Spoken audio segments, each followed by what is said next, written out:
Hello, everyone. Welcome to another episode of 100 Yards of Football. I am Logan Landers, your host and producer. Today, of course, is the Atlanta Falcons Week 16 report. Just a handful of games left in the regular season because, as we all know, the Falcons are not heading to the playoffs this year, unfortunately, after an up and down year. But we're here to talk about the positive of last week, their 29-28 victory over the Tampa Bay Buccaneers and making the NFC South just a who wants it type of deal because the Panthers as well as the Buccaneers, they look like, okay, maybe this team has an advantage. Well, now this team does. And now the whole entire division is at 500 or below. So it's just been a wild season, not just for Atlanta, but for really the entire NFC South. But before we get into it, before we talk about their game last week, their big win, and of course, their upcoming matchup against the Arizona Cardinals. If you enjoy the episode, like, comment, share, and subscribe. As always, we go live each and every single week here, Facebook and YouTube. Also, go and download our podcast as well on any major podcast streaming platform. So let's get into it. Let's recap quickly their game against the Buccaneers. Final score 29-28. And as we know, Atlanta had the ferocious fourth quarter comeback. They got 15 points and won it off of a game-winning kick from Zane Gonzalez. Great way to send the Atlanta fans home happy. And as for the Buccaneers, tough loss there at home at Raymond James. But the real MVP of the day, a lot of people were praising him, and rightfully so, Kirk Cousins. 373 yards, 3 touchdowns on the day, 30 of 44 passing. Just a tremendous day and the best offensive showing I feel that the Falcons have had in quite some time, maybe even this season. But Cousins did tremendous work. Bijan Robinson as well, close to 100 yards rushing, did some good work in the passing game. But Kyle Pitts won the NFC Offensive Player of the Week. And gratefully, just a fantastic job, well-deserved. And just, it's one of these games where you watch it and you see why the Falcons picked him where they did all those years ago. The 25-year-old has had a roller coaster a few seasons in Atlanta. We've talked about that here on the channel a ton, where he gets involved. He has games like this where he'll catch a couple passes for 100 yards or close to it. And we say, okay, it's time for him to kind of start rising up the ranks in terms of usage on offense. But then he goes quiet for a few games, and you scratch your head wondering, where's the consistency with Kyle Pitts? And maybe now this is the wake-up call for the offensive play callers to finally get him more involved because, look, Drake London has been out. He's, been Atlanta's best receiver for quite some time. The Falcons have struggled here lately, but if you give the ball to Pitts, you see that, hey, good things can happen. 166 yards on the day, 3 touchdowns on 11 catches, just tremendous work.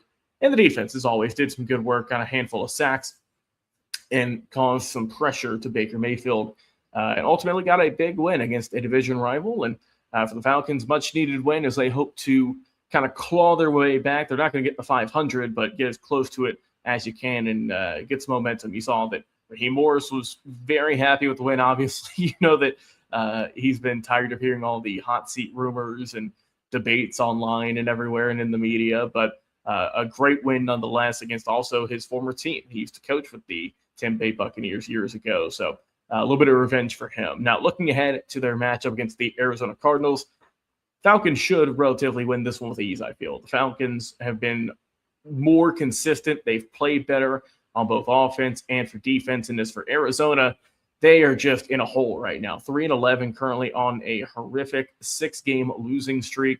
I believe 4 of those games, they've given up at least 40 points. So that's just been rough if you're a Cardinals fan. They have a couple bright spots as well. We know Trey McBride, their tremendous tight end.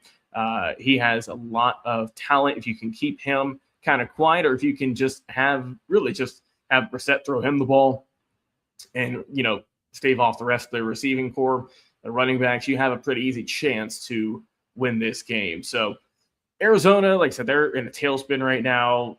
Kyler Murray looks like he's heading out the door with everything that, has been rumored that with Brissett getting, more playing time. We know Kyler's been hurt a little bit, but some people are questioning, is he really hurt, or are they just kind of sitting him out for contract reasons so he doesn't get hurt for real, or even worse, and maybe tank his trade value? Who knows? But all I can tell and all I know is that the Falcons right now have a better team, and they should win this one just based off talent alone. As long as you can give Kirk Cousins time to work in the pocket, he should be able to pick apart this Arizona defense, which is one of the worst in the league. And for the Falcons side on their defense, they should be able to get to Jacoby Brissett and pretty easily. I expect a handful of sacks, a lot of tackles for loss. And it should be relatively, I would hope, an easy win, but we know the Falcons, that is definitely easier said than done with these teams where you think they should beat them by 30 points, but they only beat them by 7, or sometimes they just lose. So I think the Falcons should win this one pretty handily. I'll go final score in this one. Give me 33 for Atlanta and give me 17 for Arizona. I think the Falcons should win this one. It's going to be a road game, so a little bit tougher, but I feel like they have the talent and the skill to get the win this Sunday. It's going to be an afternoon game, December 21st, this Sunday, 4:05, late afternoon. But I believe that the Falcons, and who knows, that Drake London, we'll see if he comes back. We don't know yet, but he did return to practice on Wednesday. This is being filmed on a Friday, so he's getting some work. So not sure if he's going to play yet, but this would be an easy game if London does come back.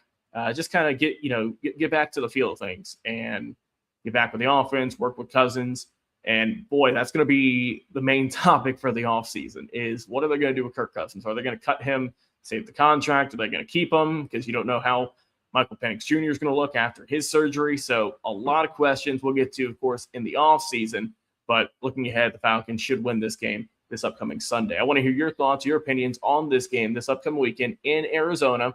What will be the final score? Who's going to be the best playmaker on both sides? Do you think the Cardinals can pull off an upset, or do you think the Falcons should take care of business and continue their hot streak, hopefully, as they get to the end of the year? We know they have a buzzsaw the week after with the Los Angeles Rams. So we'll have more about that next week. But for this week, take care of business against the Arizona and Falcons. Hopefully come out of there with a big win. I'm your host and producer, Logan Landers. Thank you all for watching today, listening today. And until next week, we'll see you on the Atlanta Falcons Weekly Report.